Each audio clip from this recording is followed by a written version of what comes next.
everyone, it's Jess here from Axolotl Care. Today I wanted to discuss with you a little bit about Minecraft actually.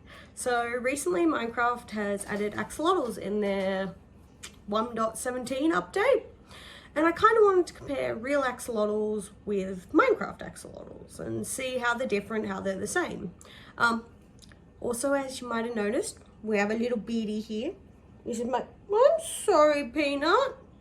This is my pygmy beady, and she's temperamental at best, but we'll see how she goes today. So yeah, on to the video. So first I want to talk to you about types of axolotls. So Minecraft did a okay job at their types of axolotls. So we've got our wilds, our Lucies, which are your pink ones, your golden and yellow, and cyan and blue.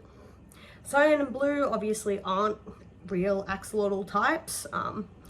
Cyan might be based off albino, but it's a bit of a stretch, so I'm not too sure what they were going for there, considering how many different types of axolotls there are in real life. So we've got our wilds, our Lucies, our Mels, our coppers, mosaics, which are really, really pretty, and of course our albinos.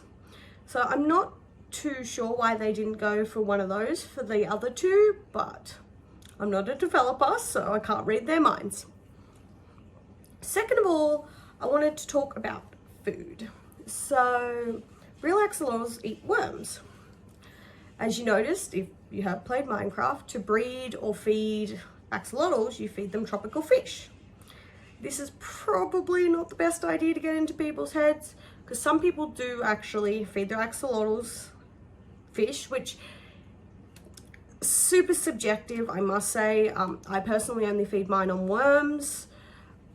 I've heard some really horror stories about feeding them, you know, feeder fish. One feeder fish kind of get a terrible life because axolotls have to be kept at such low temperatures, and so they're at really low temperatures when they shouldn't be. I've heard that axolotls have actually got fish stuck in their gills while while eating them.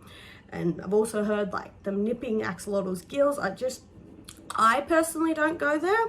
Other people do as like a treat and such and such, but that's a personal opinion here, so I'm not going too much into that.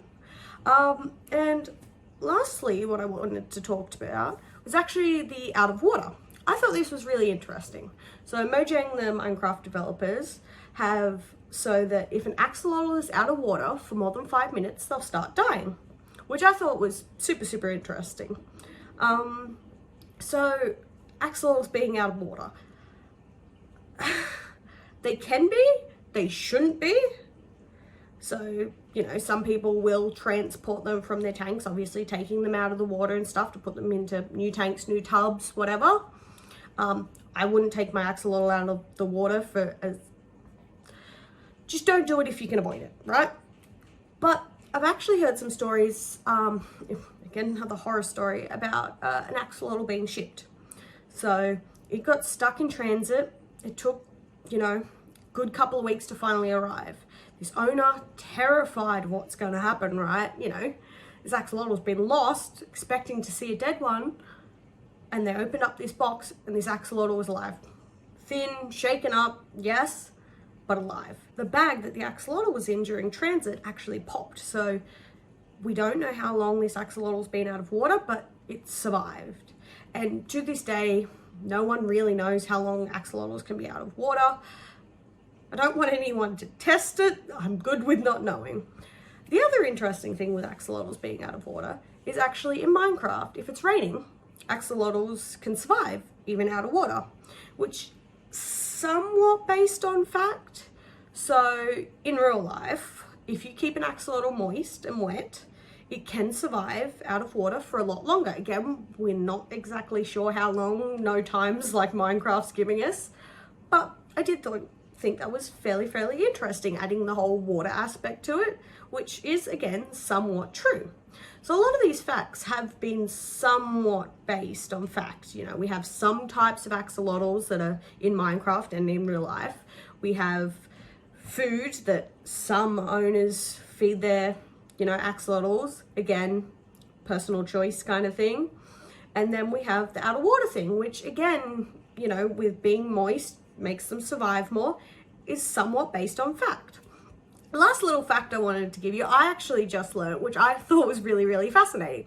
So there's a super rare axolotl in Minecraft. It's the blue axolotl. Again, not really based off any real axolotl, but its rarity. So when you breed two axolotls, there's a 1200 chance of it breeding a blue axolotl. Otherwise, the axolotl will be its mother or father in type. And the reason Mojang actually made it 1200, you know, that's how rare it is that's how many axolotls are left in the wild, which I thought was really, really cool and really, really informative. And, you know, it shows people about how important it is to protect these animals because they really are dying. Last little comparison we've got here. So I actually wanted to talk about breeding. So in Minecraft, if you were to breed two axolotls, as I stated before, the type would either be its mother or its father, or on the rarest of rare chance, the blue axolotl. This is, again, loosely based on fact, but not very concrete. So, for example, I've bred axies before. I bred a golden and I bred a wild. Most of my babies were coppers. Neither of the parents were wild. Oh, well, coppers, obviously, being a wild and a golden. Kind of a bit proud with Mojang and how they went with this, kind of at least somewhat basing things on facts. I know it's a video game and they're not going to be factual with everything. There's a lot of gameplay, spawning elements, you know, them attacking monsters that are obviously not real. But it's a game and there has to be some, you know, make-believe, obviously. But I think it was really cool how much they did try to put real life into their game. Anyway, I think that's all I've got for today. Like if you want, subscribe, leave me a comment, tell me what I'm doing wrong, right, whatever. Give me any axolotl ideas. Otherwise, I'm half thinking of bringing my beardies out and kind of giving a, you know, how to look after them. Because when I first got my beardies, I had no clue. I got told from the pet store, and everything they told me were wrong. I've learned now and I'd like to share that information with you. So that's all I've got for today, and axolotls for life. Thank you.